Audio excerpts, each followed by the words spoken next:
বললাম তো চাঁদাবাজি তো বেটার আপনার জাকাতের চেয়ে, ফেতরার চেয়ে, নীলার চেয়ে বেটার। আমি আবারও বলছি, বিশ্বনবী জানিয়েছেন ঈমান ভেঙে যায় ওই লোকটা যে আমি নবী মুহাম্মদ রাসূলুল্লাহকে বাদ দিয়ে অন্য কারো আদর্শকে ভালো মনে করে।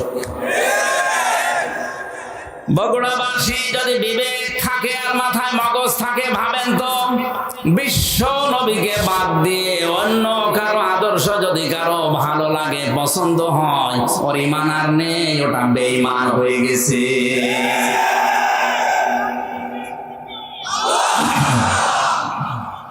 একটু কয়েকদিন আগে একটা জরিপ পেয়েছিলাম, এদেশে বিশ্ব নবীকে একমাত্র আদর্শ হিসাবে মেনে চলে মাত্র 15% মানুষ।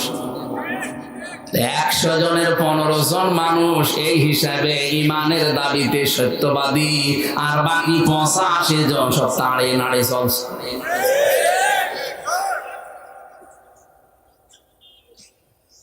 আব্দুল্লাহ ইবনে উবাইয়ের নাম শুনলে আমরা ঘৃণা করি, অথচ তার পুরা জীবন পড়ে দেখেছি আমি তাফসীরে ইবনে কাসিরের ভেতরে আমার দৃষ্টিতে শুধু একটা ভুল পেয়েছি। ওই লোকটার জীবনে কোনো ভুল আমি পাইনি, মাত্র একটা ভুল ছিল। ও নবীর মতো দাড়ি রাখতো, নবীজির পেছনে নামাজ পড়তো, নবীর সাথে রোজা রাখতো, ইফতারি করতো, ওর টুপি, জুব্বা, পাগড়ি, দস্তরখানা সব ছিল নবীর মতো। এমনকি নবীজি যখন যা বলতেন কারেন্টের মতো করতেন। বিশ্ব নবী একবার বলেছিলেন আল্লাহর কাছে 2টা নাম কিন্তু প্রিয়, আব্দুল্লাহ আর আব্দুর রহমান। আলোচনা শোনার ফাঁকে পেছন দিক থেকে দৌড় দিয়ে বাড়িতে এসে নিজের নাম, ছেলের নাম, নাতি ছেলের নাম, বাবার নাম সব পাল্টিয়ে রেখেছে আব্দুল্লাহ। নবীর কথা মানতো কম, কথা বলেন। এই লোকটা যখন মারা গেল, ওর ছোট্ট ছেলে এসে নবীজি মসজিদে নববীতে বসা, ডাক দিয়ে বলে ইয়া রাসূলুল্লাহ, আমার বাবা মারা গেছে। নবীজি বললেন কে? আব্দুল্লাহ ইবনে উবাই। আমার বাবা মারা যাওয়ার আগে 2টা কথা জানিয়েছে। 1 নম্বরে আপনি আমার বাবার জানাজাটা পড়াবেন, 2 নম্বরে আপনার এই জামাটা কাফনের জন্য দেবেন। নবীজি বললেন ঠিক আছে, লাশ রেডি করো। জামা খুলে দেবেন। হযরত ওমর সহ 22 জন সাহাবী বসা ছিলেন, 21 জন দাঁড়িয়ে গেছে। এটা সিরাত ইবনে হিশামের ভেতরে আছে। সঙ্গে সঙ্গে হযরত ওমর জামা টেনে ধরলেন, না আপনি খুলে দেবেন না। নবীজি বলেন ওমর জামা ছেড়ে দাও, এখনো পর্যন্ত আল্লাহ আমাকে নিষেধ করেনি, সুতরাং জামা ছাড়ো, আমি দিতে চাই। কারণটা কি? বদরের ময়দানে যে 14 জন শহীদ হয়েছিল আর 14 জন আটক হয়েছিল, ওই আটক ছাড়া তাদের ভেতরে আমার চাচা আব্বাসও ছিল। আমার চাচাকে আমি বন্দিশালায় যখন বন্দি করে রেখেছিলাম, বেঁধে রেখেছিলাম খেজুরের পাতার দড়ি দিয়ে, এত ফর্সা ছিল আমার চাচা। খুব শক্ত করে বাঁধার কারণে তার রক্ত জমে গিয়েছিল শরীরে। রাতের বেলা বন্দীদের আমি বন্দিশালায় দেখতে গেলাম, আমার ডান পাশে ছিল আবু বকর, বাম পাশে ছিল হযরত ওমর, আর এই লোকটা আমার পেছনে ছিল আব্দুল্লাহ বিন উবাই। বন্দিশালায় আমি তাদেরকে বলেছিলাম যারা লেখাপড়া জানো, আমার সাহাবীরা যারা অশিক্ষিত, লেখাপড়া জানে না, তাদেরকে যদি শিক্ষা দিতে পারো আমি তোমাদের ছেড়ে দেব। মুক্তিপণ হিসাবে এই কাজটা করা লাগবে। চাচার এই দৃশ্য দেখে আমি নিজেও কষ্ট পাচ্ছিলাম। আমার চাচার শরীরের পোশাক পর্যন্ত যারা দায়িত্বে ছিল খুলে নিয়েছিল। আমার কষ্ট দেখে, চোখের পানি দেখে আব্দুল্লাহ বিন উবাই ওই দিন তার নিজের জামা খুলে আমার চাচাকে জড়িয়ে দিয়েছিল। আজকে আমার এই জামাটা ফেরত দিয়ে আমার ওই চাচার ঋণ আমি শোধ করে দিলাম। কিয়ামতে যেন এই লোকটা আমার কাছে আর কিছু চাইতে না পারে। জামা খুলে বললেন যাও রেডি করো। হযরত ওমর কিন্তু বসে আছে, উনি যাননি। 21 জন সাহাবী নিয়ে নবী গেলেন, জানাজার প্রস্তুতি নিলেন। এটা তাফসীরে হাক্কানিতে পাবেন। তাফসিরে ফি জিলালিল কোরআনে আছে, তিনটা কাতারে নবীজি কাতারবদ্ধ হয়ে জানাজা আরম্ভ করবেন, হঠাৎ জিবরাইল এসে আয়াত নাযিল করলেন, ইস্তাগফির লাহুম আও লা তাস্তাগফির লাহুম ইন তাস্তাগফির লাহুম ৭০ মাররাতান। আমি আলেমদেরকে বলছি, খুব খেয়াল করে শুনবেন। আল্লাহ পাক বলেন, হে নবী জিবরাইলকে পাঠালাম, কি বলে শোনেন। ফেরেশতা এসে বলে, নবী আপনি জানাজায় দাঁড়িয়েছেন, এই লোকটার জন্য যদি ক্ষমা চান, একবার, দুইবার, তিনবার না, ক্ষমা চাওয়া আর না চাওয়ার সমান হবে। এমনকি ৭০ বারও যদি ক্ষমা চান, আল্লাহ একে ক্ষমা করবে না। আমার প্রশ্ন হচ্ছে, এখানে যদি আল্লাহ কা দিতেন বা আব্দুল্লাহ বিন উবাইয়ের নামটা দিতেন, এই আয়াতই আমি পড়তাম না। এমনকি আলোচনাও সত্যি কথা বলছে, আমি জীবনও করতাম না। সমস্যা হয়ে দাঁড়িয়েছে এই হোমটা, এটা বহু বছর, এটা জমির, এর ভেতরে শুধু আব্দুল্লাহ বিন উবাই নেই। কিয়ামত পর্যন্ত যারা এর চরিত্রে চরিত্রবান হবে, তারা ওই আয়াতের কাছে ধরা খাবে। আব্দুল্লাহ বিন উবাই আমরা সবাই জানি, লোকটা ছিল মুনাফিক। কে ছিল? আরো জোরে। মানুষ মুনাফিক হয় কি করলে?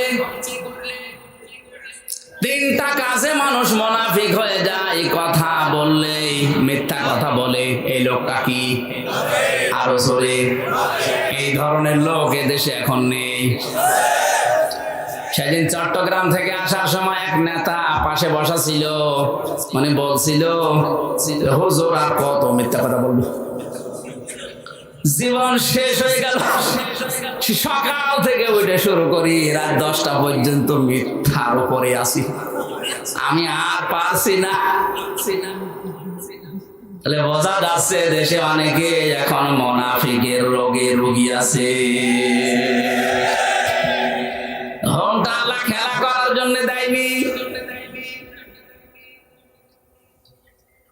দ্বিতীয় নম্বরে মুনাফিকের আচরণ আমরা চরিত্র সম্পর্কে জানি। ওয়াইদা ওয়াদা আখলাফা, যখন ওয়াদা করে তখন ওইটা খেলাফ করে ফেলে আর মনে রাখে না। ওয়াইদা আতমিনা খান, তার কাছে কিছু আমানত রাখলে ওটা খেয়ে ফেলে। আপনি হিসাব করে দেখেন, এই তিনটা গুণে যারা গুণান্বিত আছে এদেশে মুনাফিক আমার মনে হয় 100 জনের 85 জন হয়ে যাবে।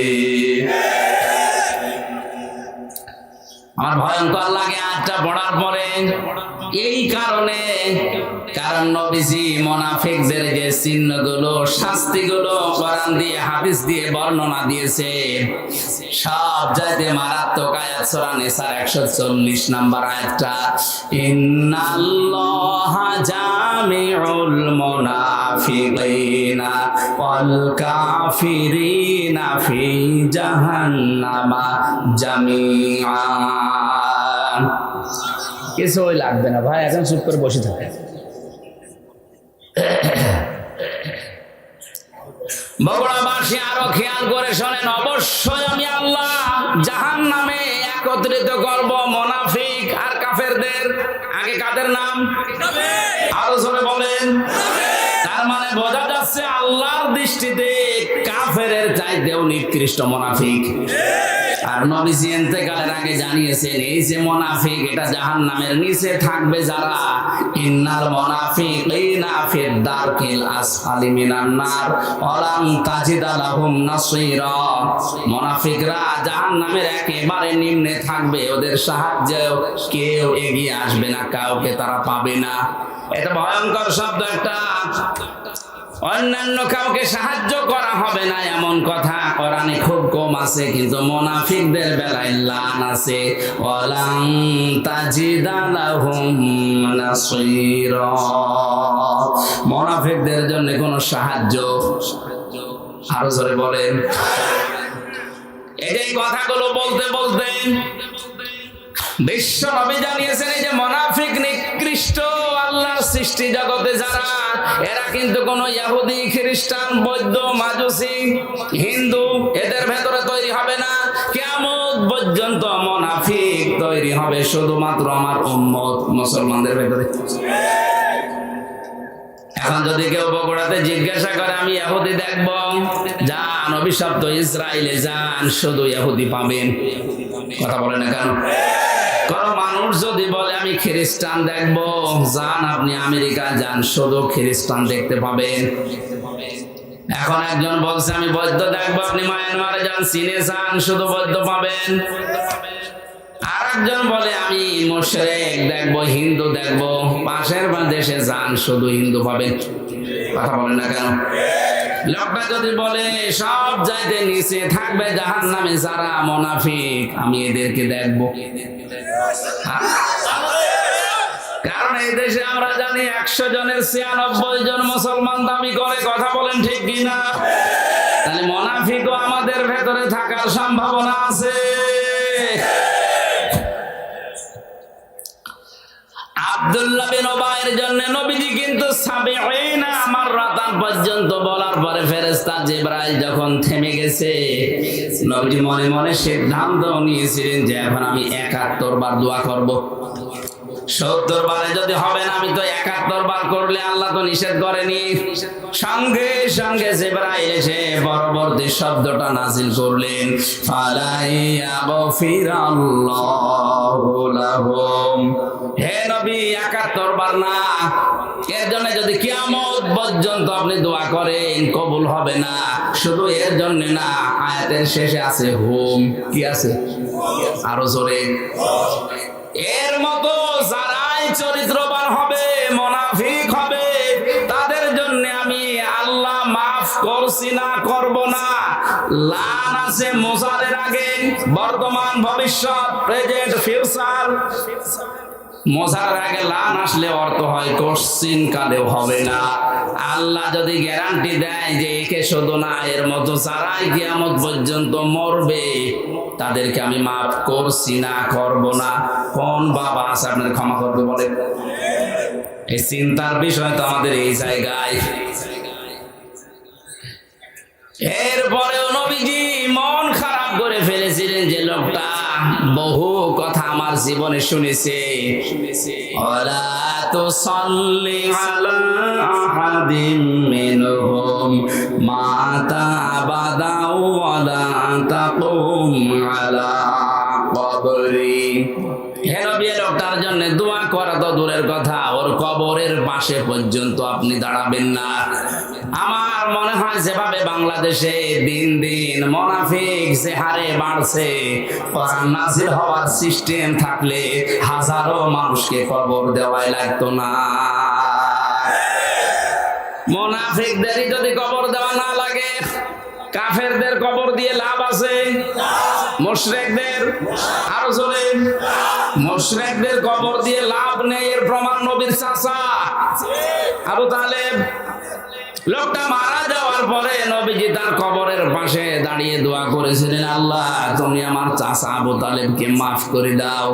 ফেরেশতা জিবরাইল এসে বলে, হে নবী হাত নামান। কার জন্য হাত তুলেছেন?